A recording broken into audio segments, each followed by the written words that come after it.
I don't know if you guys remember, during load shedding, there's been like talks with the government, different political parties, and people who are really equipped to share a proper comment about how South Africa can afford to get rid of its coal mines, or just get rid of its coal and just focus on green energy, wind energy.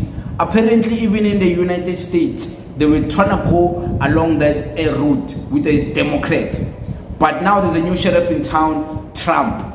And Trump is saying the same things Julius Malema has been saying about the coal. We can't allow the coal to live, to go to countries that are telling us that we must not use coal, but they want to use coal. They are going to pollute, but they don't want us to pollute. Apparently, Trump agrees with Julius Malema. And I want you to hear something, what Trump is going to say, and I'm going to play a clip of what Julius Malema once said. Listen to this.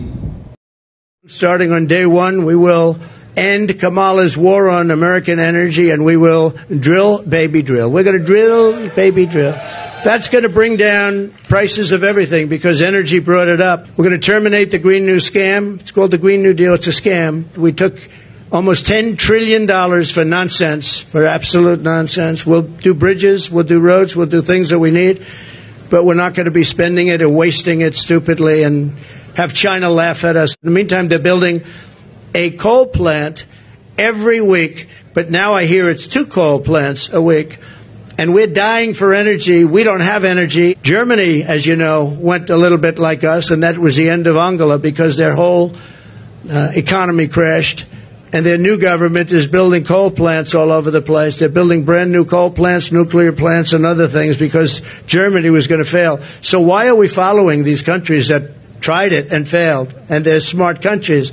They tried it, they failed. Why are we doing this? Why aren't we creating great energy plants, great sources of energy, instead of playing this game with wind that is ruining everything, killing all your birds, destroying the fields, all these gorgeous fields. You got windmills all over the place, and you have birds. You want to see a bird cemetery? Just go under a windmill. You see thousands of birds dead. The bald eagle, if you kill an eagle, they put you in jail for years. And yet these windmills knock them out like nothing. And nothing happens to the people. Now, it's a green scam. It's a shame. Look, I'm all for clean energy. I want clean water. I want clean air. But you can't destroy your country over it. I'm a big fan of solar, but it can't fire our plants. It's not going to fire our plants. Fire up those plants. We got to get them going. And the only thing that can do that is fossil fuel right now. And the only thing that can make electricity, which we all want, is right now fossil fuel and nuclear.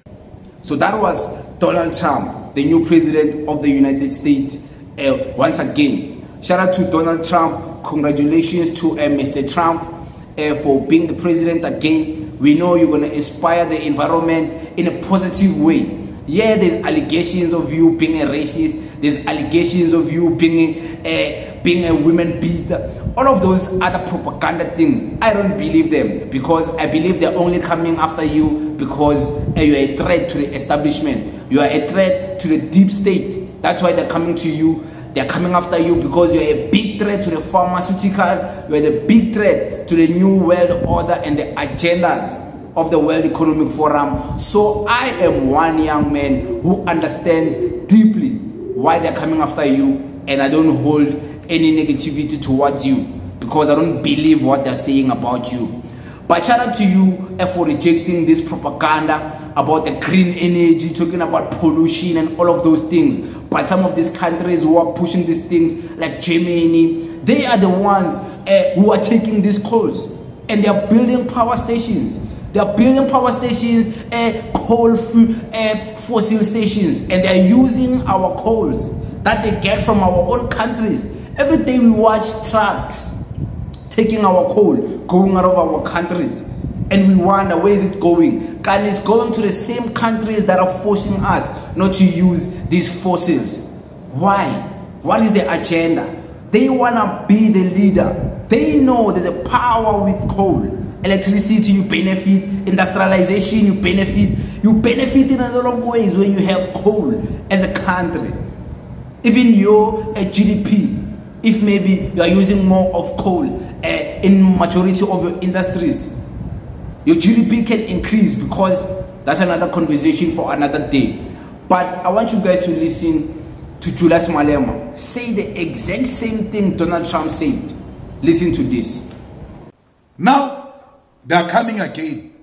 They say close all the coal stations, power stations, close them. You are polluting. But if you check the biggest polluters in the world, it's the same people who are saying we are polluting. China is building one of the biggest coal power stations as we speak now. But we are told we must close ours. Imagine what's going to happen to Mpumalanga.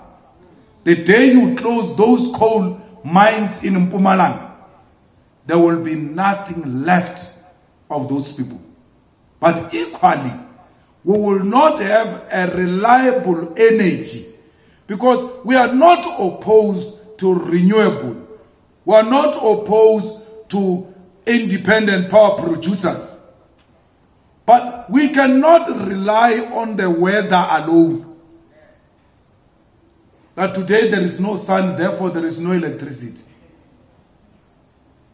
We need to use coal to build an alternative energy and build our economy like they did. The so-called developed world, they used the coal to develop themselves. Now that they are fully developed, they say no, close the coal so that we can be permanently poor. I am Julius, CIC.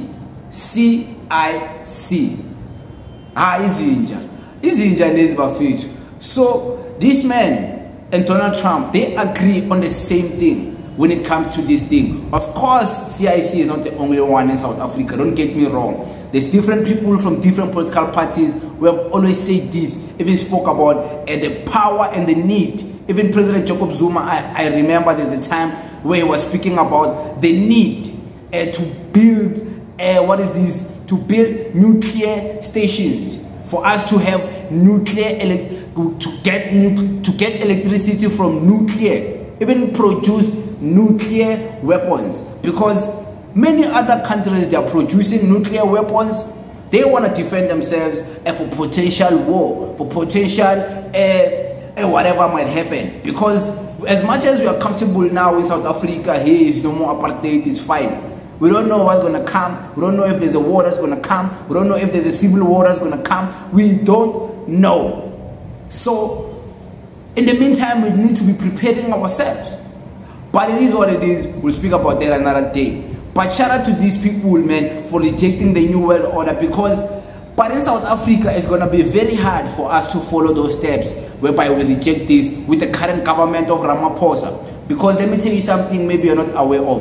Ramaphosa already signed the law, the law of, what's this law?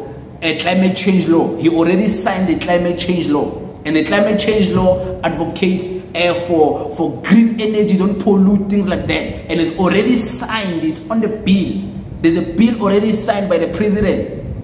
So I don't think we are in a position to reject this, because this is already in progress in our country. That's why you see there's not much conversations about industrialization, because industrialization will need a lot of electricity, and that a lot of electricity will need a lot of coal.